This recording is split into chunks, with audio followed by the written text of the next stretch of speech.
नमस्कार दोस्तों, कल 3 अफ़गानिस्तानी क्रिकेटर्स की निर्मम हत्या हो गई एयर स्ट्राइक के नाम पे। उनकी क्या गलती थी? अब हमारे देश के जो बुद्धिजीवी हैं वो किसके साथ खड़े होंगे, पाकिस्तान या अफ़गानिस्तान? आपको पता है कुछ दिनों पहले पाकिस्तान और सऊदी अरब में एक ट्रीटी हुई थी। ट्रीटी माने समझौता हुआ था कि वो दोनों देश एक ट्रीटी पे साइन कर रहे हैं, दोनों देश एक मंच पे आ रहे हैं जिससे कि अगर पाकिस्तान पे कोई हमला करेगा तो उसे सऊदी अरब पे हमला माना जाएगा, और अगर कोई सऊदी अरब पे हमला करेगा तो उसे पाकिस्तान पे हमला माना जाएगा। यानी कि दोनों मिलिट्री को मतलब शेयर करेंगे। एक देश की जो मिलिट्री है दूसरे देश की मिलिट्री की सहायता करेगी अगर कोई थर्ड पर्सन उनके देश पे हमला करता है। तो भाई अपनी बारी का इंतज़ार कीजिए। ये अफ़गानी हैं, समझ रहे हो? मैं सऊदी अरब से भी कहना चाहता हूँ, आप गलत लोगों का सपोर्ट कर रहे हैं। इस्लाम के नाम पर ये लोगों को मरवा रहे हैं। इस्लाम ऐसा नहीं सिखाता है। मैंने भी बहुत लोगों से सुना है, मुल्लाओं से, मौलवियों से मैंने सुना है, इतने गंदे विचार तो नहीं रखते हैं।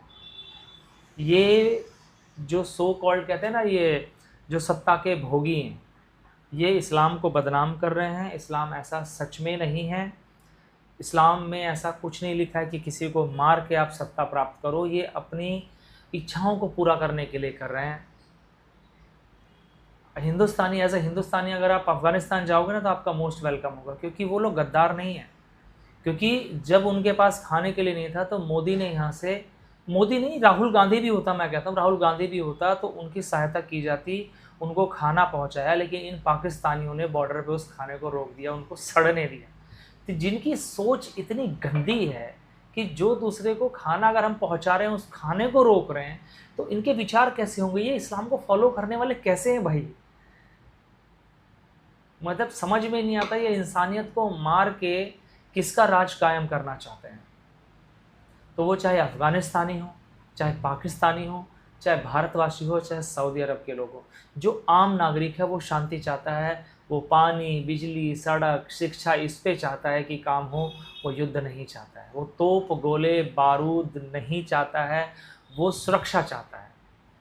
अरे आपने किसी बच्चे को जन्म दिया है, आपकी माँ है, बाप, आप चाहते हो कि आपके सामने उसको कोई गोली मार दे? ये कैसे जाहिल लोग हैं। और अफ़गानिस्तान और पाकिस्तान में युद्ध क्यों हो रहा है, इसकी जड़ समझिए क्या है। क्या इसकी जड़ इस्लाम है? क्या अफ़गानिस्तान में इस्लाम को मानने वाले लोग नहीं हैं? क्या पाकिस्तान में इस्लाम को मानने वाले लोग नहीं हैं? नहीं, ये लड़ वो रहे हैं जो सत्ता के भोगी हैं, जिनको सत्ता चाहिए, जिनको जिनको शासन करना है। ये वो लोग लड़ रहे हैं भाई।